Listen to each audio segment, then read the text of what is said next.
नमस्कार दोस्तों, आज हम इस वीडियो में 10वीं क्लास के छात्रों के लिए साइंस में बायोलॉजी के 30 वीवीआई ऑब्जेक्टिव क्वेश्चंस बताने वाले हैं। अगर आप लोग को बोर्ड एग्जाम में अच्छे नंबर लाना है तो मैं जो भी वीडियो दूंगा, जिस भी सब्जेक्ट का ऑब्जेक्टिव बताऊंगा या फिर सब्जेक्टिव, बस उसको देखकर एक बार उसे याद ज़रूर कर लेना। बोर्ड एग्जाम में बहुत अच्छा आपका नंबर आएगा। देखो, वीडियो को अगर लास्ट तक देखते हो ना तो मैं खुद आपको ऑब्जेक्टिव क्वेश्चन पढ़कर उसका आंसर बताऊँगा, तो आप लोगों को केवल सुनने से वो ऑब्जेक्टिव याद हो जाएगा, आपको रटने की जरूरत नहीं पड़ेगा। इसलिए मैं आप लोगों को बताता हूं, ठीक है ना।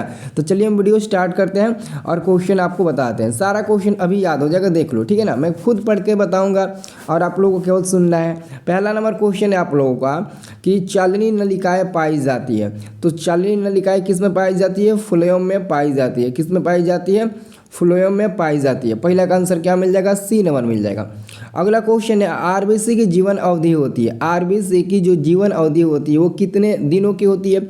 आरबीसी मतलब कि रेड ब्लड सेल, यानी कि 120 दिनों का होता है। कितने दिनों का? 120 दिनों का होता है। दूसरा का आंसर क्या मिल जाएगा? ऑप्शन नंबर ए मिल जाएगा, ठीक है।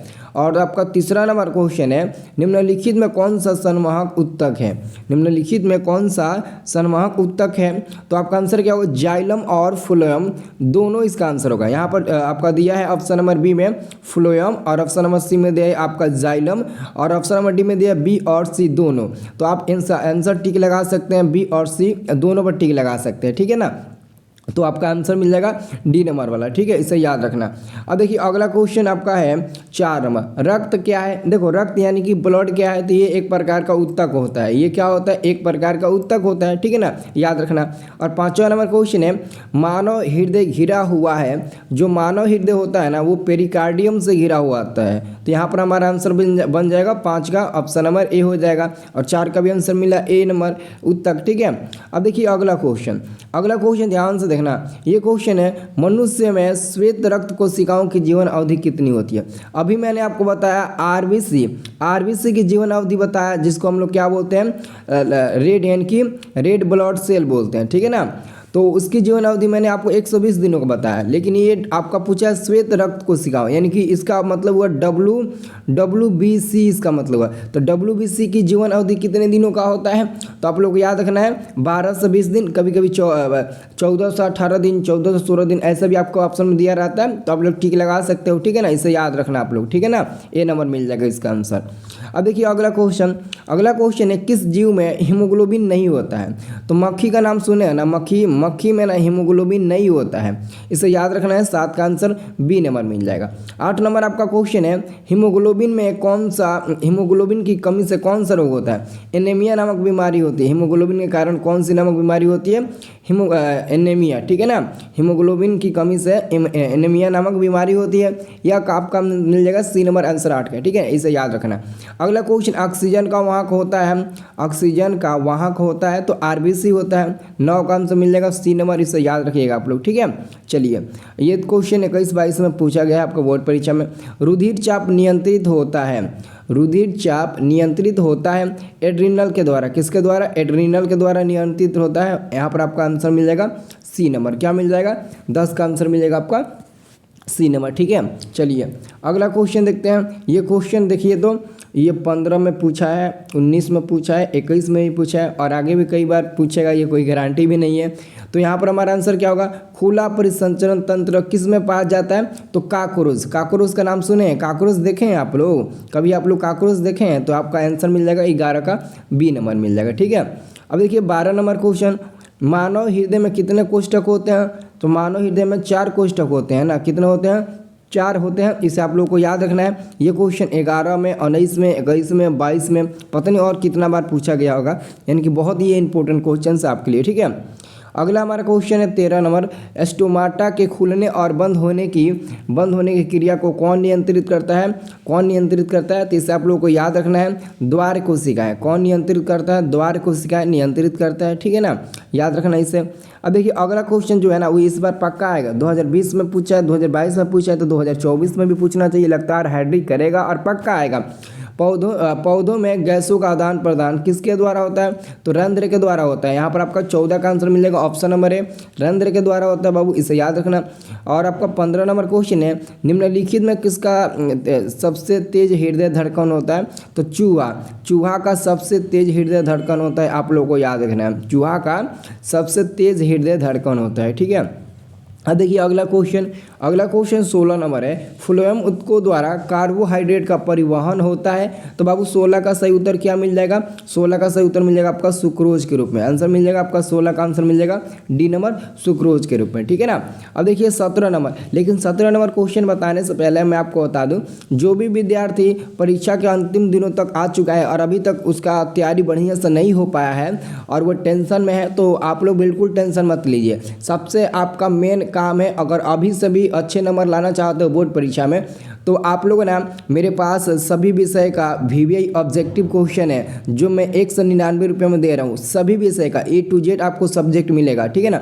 उसमें हम वही क्वेश्चन गेस करके दिए हैं जो आपके बोर्ड परीक्षा में आज आएगा, ठीक है ना। तो 199 रुपये कोई ज़्यादा रकम नहीं है, ये तो आप लोग खाकर इधर उधर गंवा देते हो, लेकिन परीक्षा में अच्छे नंबर लाने के लिए, ठीक है ना, और पढ़ाई के क्षेत्र में थोड़ा पैसा खर्च करिए, ठीक है ना, और आपका रिजल्ट बेहतर बनेगा। तो 199 रुपये में ऑब्जेक्टिव ही नहीं बल्कि आपको साथ में हम सब्जेक्टिव भी दे देंगे, चाहे वो संस्कृत हो, हिंदी हो, साइंस हो, मैथ हो, सोशल साइंस हो, सब चीज़ का आपको मिल जाएगा। तो 199 रुपये आपको पेमेंट करके ले लेना है। कैसे लोगे? तो मैं अपना एक नंबर देता हूँ, वो मेरा पर्सनल नंबर है और उसी पर मैं व्हाट्सअप भी चलाता हूँ और पे फ़ोन, गूगल पे, पेटीएम, वही मेरा नंबर है, ठीक है ना। तो अगर आपको लेना है तो उस नंबर पर पे फ़ोन करवा के और उसका स्क्रीनशॉट उसी नंबर पर व्हाट्सअप कर देना कि सर जी हमने पेमेंट कर दिया, आप हमको PDF भेज दीजिए सभी सब्जेक्ट का, सब्जेक्टिव का मैं आपको भेज दूंगा, ठीक है ना। ऑलरेडी सारे लड़कों को मैं भेजता हूँ, ठीक है ना, आप लोगों को भी भेज दूंगा। ये नंबर नोट कर लीजिए और याद रहे, अगर आप लोगों के पास इस सब का सुविधा नहीं होगा ऑनलाइन का, तब दुकान पर जाकर भी करवा सकते हैं, ठीक है ना, कोई दिक्कत नहीं होगा, ठीक है। ये नंबर आप लोग नोट कर लीजिए 9693779407, ठीक है ना। जब पेमेंट करोगे तो मेरा नाम लिखिएगा रंजन कुमार, उस पर देख लेना आप लोग, ठीक है ना।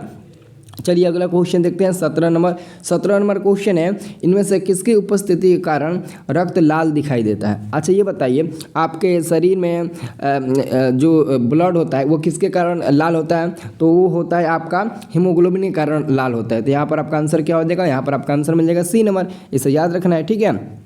अगला क्वेश्चन आपका 18 नंबर है, हमारा शरीर किस pH परास के बीच कार्य करता है? तो 7 से 7.8 आपका आंसर मिल जाएगा। ऑप्शन नंबर क्या मिल जाएगा? डी नंबर 7 से 7.8 हो जाएगा, ठीक है ना, याद रखना।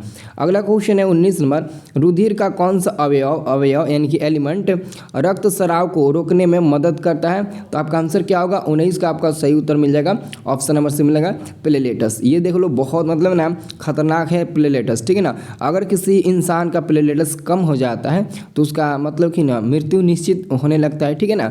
जैसे कि हमारा ही कम हुआ था, यानी कि एक नॉर्मल इंसान का कम से कम 1 लाख से, मतलब कि 1 लाख से 1.5 लाख के बीच में होना चाहिए। 1 लाख से 1.5 लाख के बीच में नॉर्मल इंसान के अंदर प्लेलेटस होना चाहिए।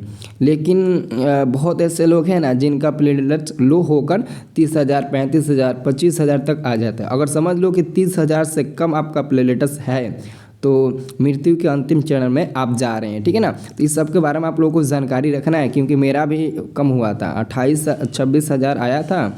अब समझ लो कि मैं कहाँ था, इसलिए ना आप लोगों का क्लास नहीं हो रहा था, ठीक है ना। अब देखिए अगला क्वेश्चन आपका 20 नंबर, ये क्वेश्चन है पादप में जाइलम उत्तरदायी है, पादप में जाइलम उत्तरदायी है। तो 20 का सही उत्तर मिलेगा आपका ऑप्शन नंबर बी, भोजन का पाचन, ठीक है ना।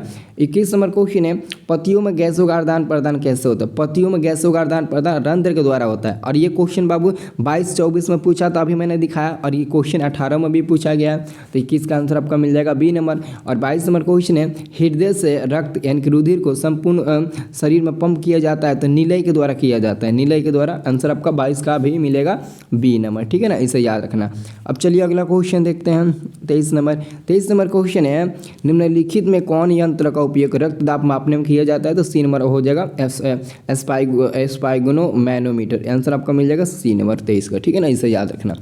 अगला क्वेश्चन है आपका 24 नंबर, रक्त का कौन से अवयव घायल स्थान से रक्त स्राव के मार्ग को रोकने का मार्ग को रक्त का थक्का बनाकर अवरुद्ध करता है? तो यहाँ पर आपका 24 का सही उत्तर मिल जाएगा, आपका ऑप्शन नंबर सी मिल जाएगा, ठीक है ना, प्लेलेटस सी हो जाएगा, वही होगा प्लेलेट्स, ठीक है ना। अब देखिए अगला क्वेश्चन आपका है 25 नंबर, पादप में फ्लोएम उत्तरदायी है, पादप में फ्लोएम उत्तरदायी है तो किसके लिए उत्तरदायी होता है, तो भोजन सम्मान के लिए उत्तरदायी होता है, ठीक है ना। ये 17 में आया हुआ है प्रश्न, ठीक है। अब देखिए 26 नंबर क्वेश्चन, रक्त का थक्का बनाने में सहायक है, रक्त वो थक्का बनाने में सहायक कौन करता है, तो इसका आंसर देखिए, तो रक्त का थक्का बनाने में सहायक कौन करता है, रक्त आरबीसी या फिर डब्ल्यूबीसी। यहाँ पर आरबीसी दिया है और ये आपका आरबीसी हो गया, ये आपका डब्ल्यूबीसी हो गया, ठीक है ना, डब्ल्यूबीसी हो गया। तो आरबीसी तो नहीं होना, रक्त विषाणु होना चाहिए ना, रक्त विषाणु, ये सी नंबर, ठीक है ना, सी नंबर, ठीक है ना। अगर डाउट हो किसी को तो कमेंट बॉक्स में जाइएगा ना, तो वहाँ पर हम पिन किए होंगे, आप वहाँ पर देख लीजिएगा, ठीक है ना। अभी देखिए ये आपका 27 नंबर क्वेश्चन है, एक कोशिकीय शैवाल में जल का परिवहन किसके द्वारा होता है, विसरण के द्वारा ना। तो 27 का आंसर क्या होगा, बी नंबर होगा, विसरण के द्वारा। अगला क्वेश्चन, मानव हृदय का औसत परकुंचन दाब अगर लगभग में कहा है तो 120 mmHg होगा, ठीक है ना। लगभग में कहा है तो 120 mmHg का होगा, इसे याद रखना है।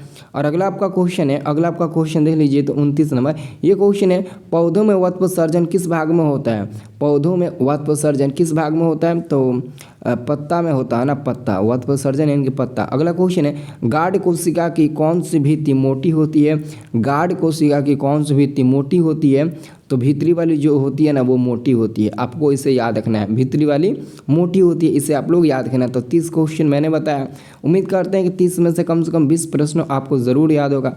तो कितना याद है आप लोग कमेंट बॉक्स में ज़रूर बताइएगा, ठीक है।